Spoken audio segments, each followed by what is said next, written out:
supir bis. Nah, itu SIM-nya beda lagi kategorinya. Dan tentu saja karena ini kategorinya berbeda, tingkat kesulitan tesnya juga pun berbeda gitu.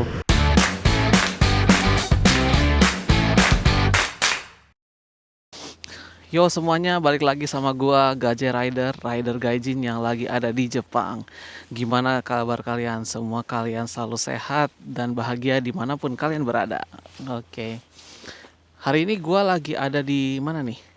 Lagi ada di daerah Kagamigahara, masih di daerah Gifu ya.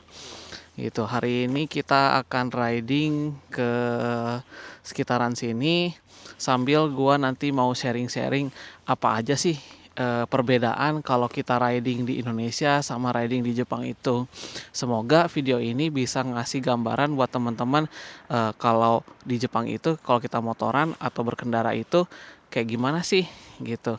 Apa aja yang berbeda secara aturan, terus secara manner, terus bermacam-macam perbedaan itu nanti kita bahas sama-sama. Oke?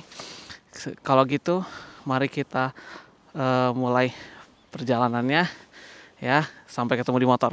Ciao. Oke, let's go. Set.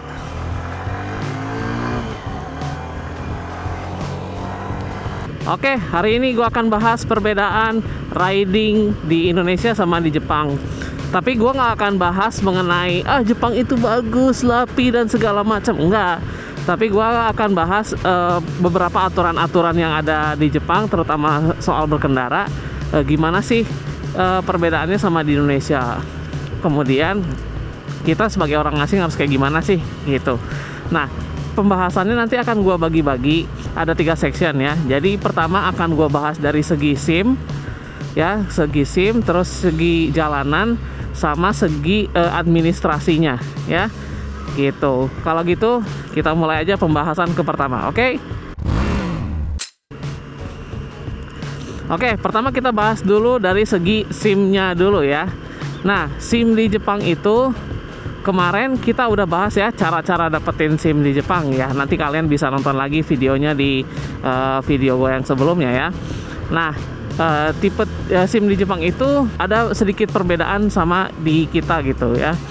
Kalau di kita yang pertama nih ya, kalau di kita SIM itu kan satu kendaraan satu SIM kan gitu. Misalnya kalian bisa ngendarain mobil, berarti sekalian dapat SIM A 1 gitu.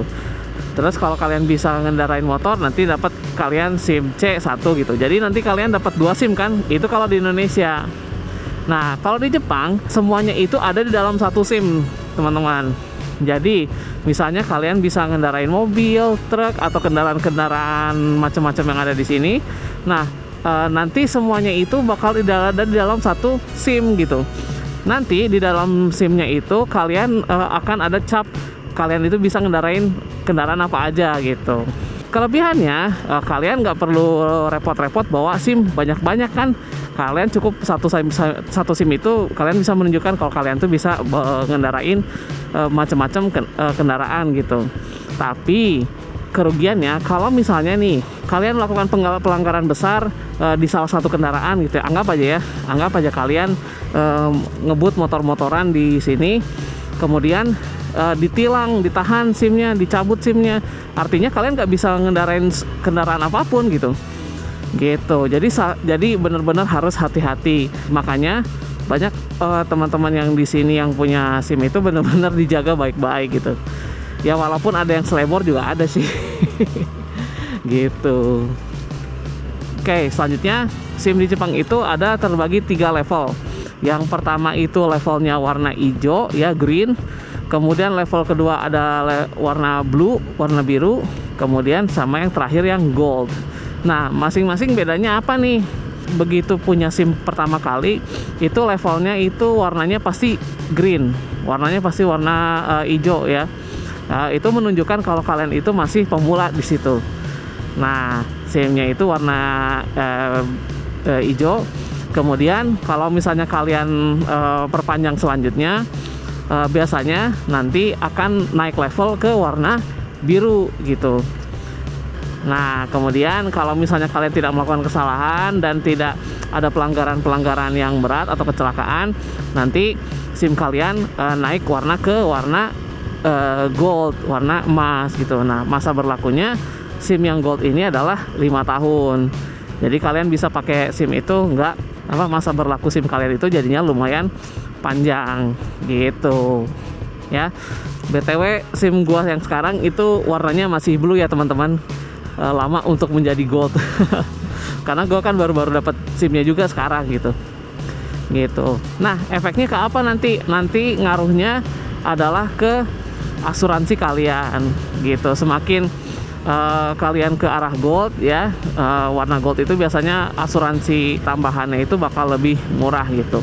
Nanti akan gue bahas bagian akhir-akhir, oke?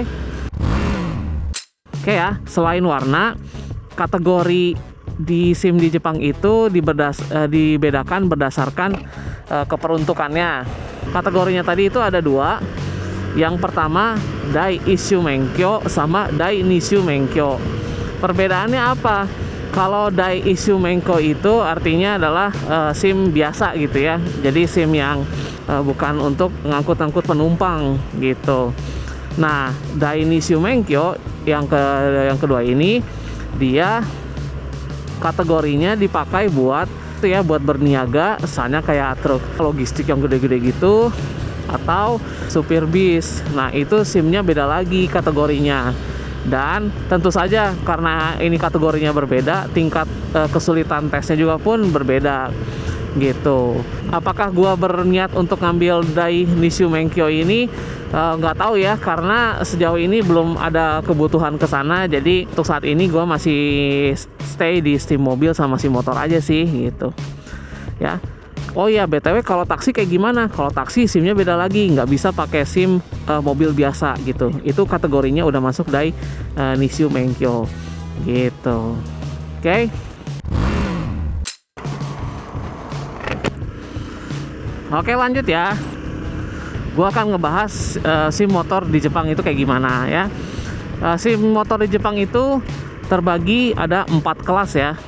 Nah, dari 4 kelas ini dia kategorikan berdasarkan kubikasinya ya, atau kapasitas mesinnya. Nah, gua akan jelasin ada apa aja. Yang pertama, levelnya itu adalah level Gensuki ya.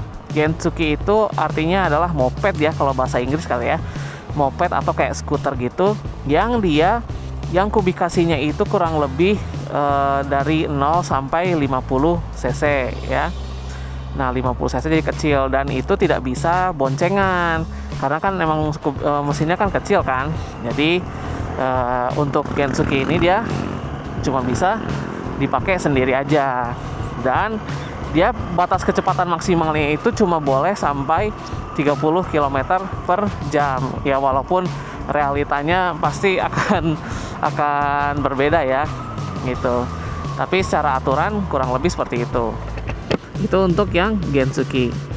Kemudian ada Daini Gensuki gitu. Nah, ini Gensuki juga tapi kategorinya yang level 2-nya lah istilahnya gitu. Daini Gensuki ini kubikasinya berapa sampai berapa? Dari 51 cc sampai 125 cc gitu. Ya, kayak motor gua ini motornya kan 125 cc. Nah, gua masuknya Daini Gensuki gitu.